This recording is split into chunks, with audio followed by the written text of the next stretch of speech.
সেখানে একটা অন্তর্বর্তীকালীন সরকার, কিন্তু আপনারা জানেন গণ অভ্যুত্থানের মধ্য দিয়ে আছে ছাত্র জনতা, কোটা সংস্কার আন্দোলনের মধ্য দিয়ে হাসিনা ভাবছিল পুরাটা তাদের দিবে, ইতিমধ্যে সে 100 মানুষ করে ফেলছে। ফলে কোটা সংস্কার আন্দোলন আর 100 ছাত্রদের আন্দোলন থাকে নাই, গণ আন্দোলনে রূপান্তরিত হয়ে গেছে। ছাত্ররা যখন সরকারের সমস্ত দাবি মেনে যে 100 ভাগ কোটা তোমাদের দিয়ে দিলাম, এটা মধ্যে যদি আন্দোলন ছেড়ে দিত, তাহলে এই পৃথিবীতে বাংলাদেশের ছাত্র সমাজ আর দাঁড়াতে পারত না।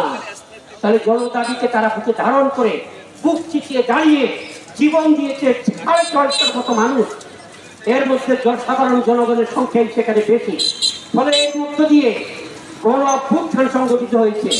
এটাকে কেউ বলছেন দ্বিতীয় স্বাধীনতা, এটা সঠিক না, এটা ভুল ধারণা।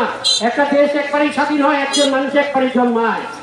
আমাদের স্বাধীনতা যদি কেউ দখল করে স্বাধীন দেশ, তাহলে তার বিরুদ্ধে লড়াই করে যদি আদায় করতে পারি, সেটা হবে স্বাধীনতা পুনরুদ্ধার। ওটা স্বাধীনতা নয়, এটা হলো ছাত্র জনতার গণ অভ্যুত্থান।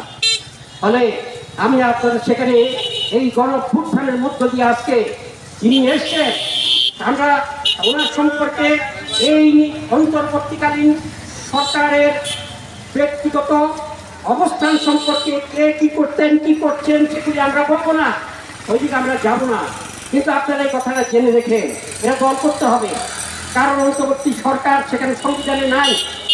ফলে যেদিন ওই যে ডক্টর মোহাম্মদ ইউনূস ক্ষমতা দখল করলেন, ক্ষমতা শপথ নিলেন, সেই দিন থেকে পার্লামেন্ট অধিবেশনের দিন পর্যন্ত এই সে মধ্যবর্তী অবস্থান যে শাসন করলেন, এই শাসনটা হবে অবৈধ যদি প্রথম পার্লামেন্টে এটাকে অনুমোদন না করা হয়, পাস না করা হয়, তাহলে অবৈধ হবে এবং তার দায় তাদেরকে ফাঁসি কাটতে ঝুলতে হবে সংবিধান লঙ্ঘনের দায়। তাহলে পার্লামেন্ট তাদের পক্ষে একটা লাগবে। ওই 100 একটা পার্লামেন্ট তার পক্ষে করছে, করে সেখানে ওই 24শে মার্চ থেকে যেদিন পার্লামেন্ট বসছে সেই সময়টাকে সংসদে পাস করিয়ে নিচ্ছে, এইগুলো সেখানে সেইটা লাগবে। এখন এই শেখ হাসিনা সবচাইতে বড় গাদ্দারি করলেন জনগণের সাথে, ক্ষমতার বাইরে থেকে সেখানে জামাত টামাত সহ সবাইকে নিয়ে আন্দোলন করে বললেন যে আমি আজীবন তত্ত্বাবধায়ক সরকার চাই। ক্ষমতায় যাওয়ার পরে কয়েকটা সংবিধানের মধ্যে নাই, ফলে এটা বাতিল। তাহলে দলীয় সরকারের অধীনে নির্বাচন হবে। আমরা বলছি আমাদের দেশে কোন দলীয় সরকারের অধীনে কোনদিন অবাধ সুস্থ নিরপেক্ষ নির্বাচন তো দূরের কথা, মানুষ তার ভোটও দিতে পারবে না। 1000 হেক্টর আমান ধানের ফসল, 1 ছটাক ধান পাবে না কৃষক। আগামী ওই বৈশাখে গরু ধান আসবে, কিভাবে চলবে এখানকার মানুষ?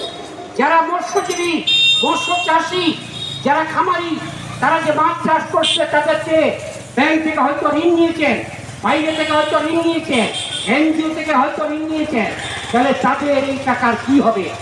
ফলে এই পরিস্থিতিতে আমরা এই নির্বাহী কর্মকর্তার মাধ্যমে 2টা স্মারকলিপি দেব, একটা কৃষি মন্ত্রণালয়, একটা মৎস্য মন্ত্রণালয়। নির্বাহী অফিসারের মাধ্যমে আমরা মন্ত্রণালয় এই উপদেষ্টাদের কাছে আমরা এই স্মারকলিপিটা সেখানে পাঠাবো।